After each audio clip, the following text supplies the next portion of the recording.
Hello everyone, Mr. Hissner here, and today we are going to be looking at what is called the angle of depression. Now, just like the angle of elevation, it's when something is looking up at something, elevation, and the angle of depression will be when something is looking down at something, and so that is what we will be doing. And again, it's very similar to the stuff that we have been doing.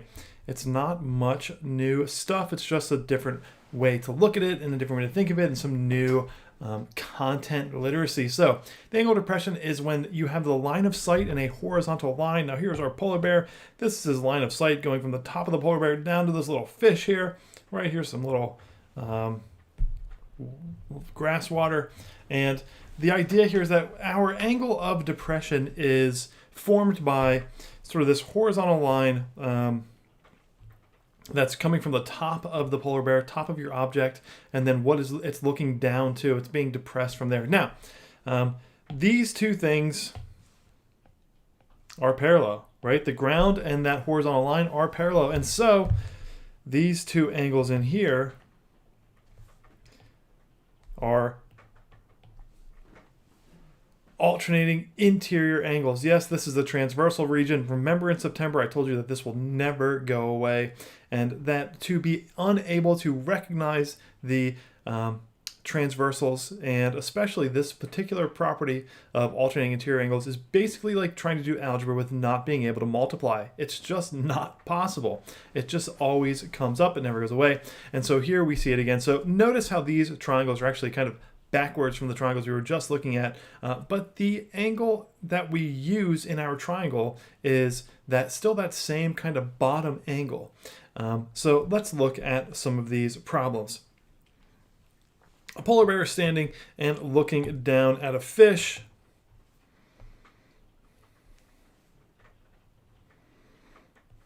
Polar bear standing looking down at a fish in the water. So just like we have up there, here's our polar bear. There's our fish. If the polar bear's line of sight is 8 feet above the water, so here we go. That means that this polar bear standing tall is 8 feet. With an angle of depression, so that means that we have this angle of depression from the line of sight that will be 18 degrees. Now notice that this angle in here is not 18 degrees, but this alternating interior angle is the one that is 18 degrees. We want to say, what is the distance between the two? So what's the distance between the polar bear and the fish? And so now, let me just kind of pop this out here. So this would just look like this. Here's our right angle. We want to find the distance between the two. We know the polar bear is 18 feet or 8 feet high. We know that it has an angle of depression of 8 feet. And so we have our opposite side. We have our adjacent side. So we're going to use the tangent of an angle. And that's opposite over adjacent, 8 over x. And here we go. We got 8 is equal to the tangent of 18 times x. And so to find x, we have to divide both sides by the tangent of 18. And so we find x is equal to 8 divided by the tangent of 18. And this comes to 24.6, and these are feet. So again, the idea here is that you are given this angle up here, this angle of depression, but the alternating interior angle is the one that we will end up using, because these two lines, of course, are parallel, the ground and that horizontal line coming from the polar bear. And so yeah, it's not much, and again, this is the triangle that we've been using. So really nothing new here except for this kind of wording of angle of depression, and you have to kind of take it to the next step and use that alternating interior angle. Let's look at our next example. It says the angle of depression from the top of an igloo to the top of a polar bear is 22 degrees. So here we go. From the top of an igloo, here, I'll just make the igloo like this. So here we are at the top of an igloo. Give me a polar bear. To the top of the polar bear is 22 degrees. And remember, the angle of depression is this angle in here. So if we're going to be making our triangle here, we're going to go, you know, horizontal to the top of the polar bear to the igloo. And so our triangle is going to look like this. And the 22 degrees will be our alternating interior angle. So this one in the corner here. So these two angles are alternating interior angles. And so, of course, they are congruent. It says the igloo.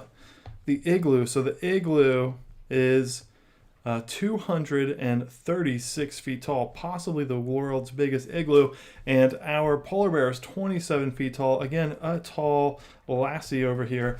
And so we want to find the distance between these two objects. So again, that's going to be our horizontal line.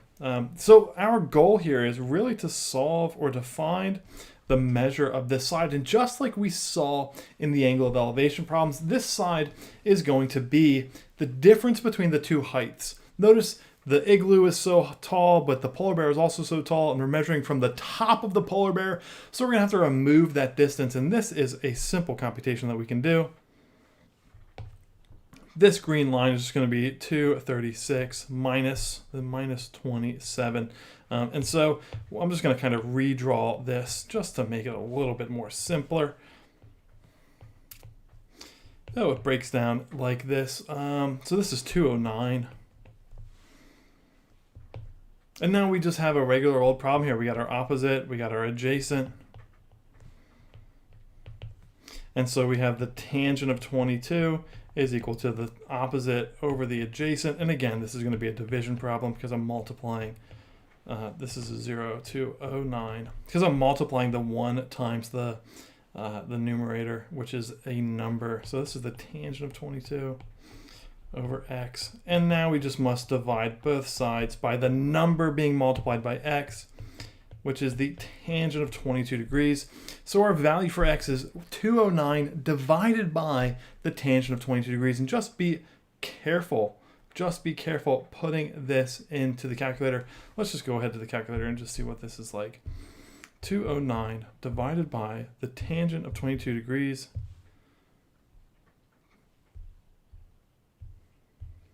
So this is 517.3. Remember to round. We want to round based on our hundredths place, whether we're going to round up or down. If it's 5 or above, we're rounding the tenths place up. If it's 4 or below, we're just going to keep it the same. So this one we're going to round that tenths place up. It's going to turn that 0.2 to a big 0.3. So our value for x is 517.3, and these are feet, of course. So again, we have two kind of problems here. Just like the ones we actually saw from yesterday. To be fair, we have when we're given two heights, we got to subtract the two heights. But again, not much of a difference of a problem here as long as we can recognize that that is the key. The other big thing here is that we have to use our angle of depression as an alternating interior angle to find the missing angle in our triangle. And just always remember that you're working with a right triangle, so we always got a right angle here. All right, guys, thanks for watching.